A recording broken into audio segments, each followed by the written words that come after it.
Ladies and gentlemen, how do?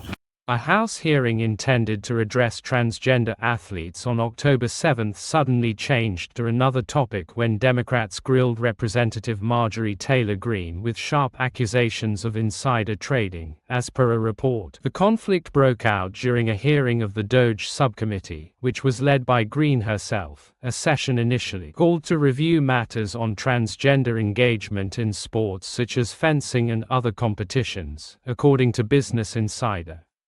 But what had started as a routine hearing was a political storm in no time when Democratic reps Jasmine Crockett and Greg Kasser, both of Texas, brought the spotlight onto Greene's latest financial dealings. Democrat Representative Kasser asserted that, "We're here because Chairwoman Marjorie Taylor Greene thinks that if she picks on vulnerable people like trans folks, she can avoid having a discussion about the allegations of insider trading against her," as quoted in the report. His remarks came after Greene bought tens of thousands of dollars in stock of various companies between April 2 and April 9. All new tonight at 6 o'clock as stocks tanked over tariff fears. A Georgia congresswoman scooped up some of the biggest losers. Representative Marjorie Taylor Greene purchases are coming to light as Democrats question whether President Trump manipulated the market.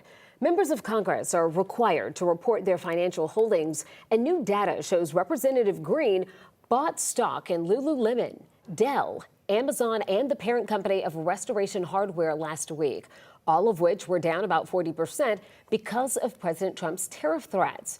Stocks then surged after President Trump announced a 90-day pause on tariffs. Just hours before that announcement, he posted on Truth Social that it was a, quote, great time to buy. In a statement, Representative Greene told the Associated Press that a financial advisor controls her investments and that all of her investments are reported with full transparency. Democratic senators, though, are calling for an investigation into whether anyone in President Trump's circle knew about the tariff pause ahead of time and made stock market trades because of it.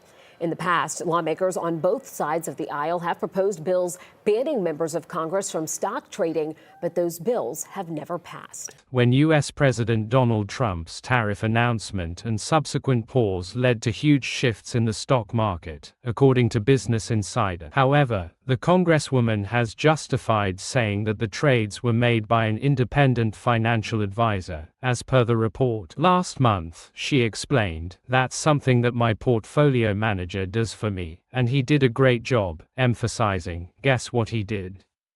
He bought the dip," quoted Business Insider. While Democrats have argued that Greene and other Republicans close to the U.S. president may have known about his tariff moves before the official announcements, which let them profit from non-public information, as per the report. Crockett said, "We could investigate whether the White House and members of this subcommittee engaged in insider trading and market manipulation," as quoted in the report by Business Insider.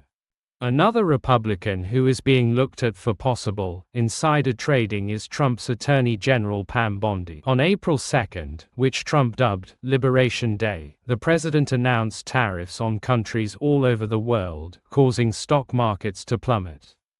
Along with a 10% baseline tariff on almost all imported goods, Trump introduced reciprocal tariffs on some trading partners, such as 20% on the European Union and 26% on India. 1 week later, following the market's negative reaction, Trump announced a 90-day pause on reciprocal tariffs while maintaining the baseline rate.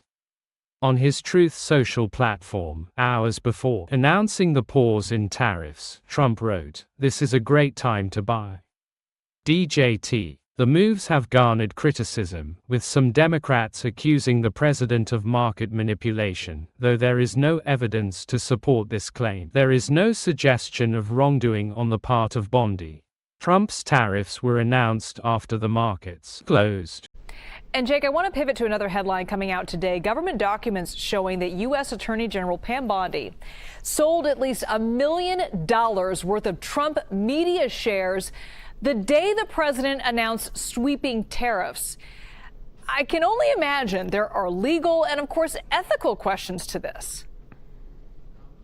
There are, and those have already started to be raised on Capitol Hill today by Democratic congressmen and senators. Certainly more to come in the Democratic investigations front, but really what the crux of this is that on April 2nd, which was President Trump called it Liberation Day, where he announced that sweeping set of tariffs, Attorney General Bondi sold at least $1 million and up to what she said she had in December, which is about $4 million of Trump Media Company stock. That company owns Truth Social and a number of other projects that the company is working on to kind of make President Trump's brand online continue to flourish. And she was a consultant on that project before the election and before she was named as Attorney General and confirmed earlier this year. And yes, traditionally you would divest that, but to do the divest shares, especially in the millions of dollars of something that belongs to President Trump. But I think you have to remember here, doing it on a day where the stocks tanked across the board. These stocks dropped about 10% before rebounding. Certainly raises some questions, and not just about her, but generally what the Trump administration is doing to make sure that cabinet officials and other Trump White House officials, as we know, many of them have a lot of money and a lot of high and value assets, what they're doing to make sure that there is no improper trading, especially when it pertains to something that's as closely tied to President Trump as his media group. And the disclosure form does not say whether the shares were sold before or after closing time. The disclosure forms also do not specify the value of the stocks sold, only a range.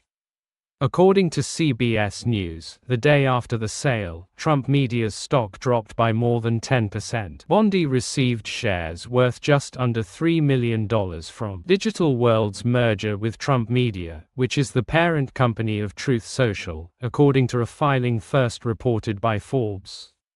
In late April, Trump Media rebounded from the lows it saw early in the month, and its stock jumped 57%. According to Reuters, Trump Media has about 600,000 investors. The president owns 57.3% of the company, according to the Associated Press. On February 4th, the Senate voted to confirm Bondi as Attorney General. In her ethics agreement signed upon assuming the role, Bondi pledged to sell her stake in Trump Media within 90 days of her confirmation, giving her until early May to sell her shares. Bondi, meanwhile, is facing scrutiny over her previous work as a foreign lobbyist for Qatar.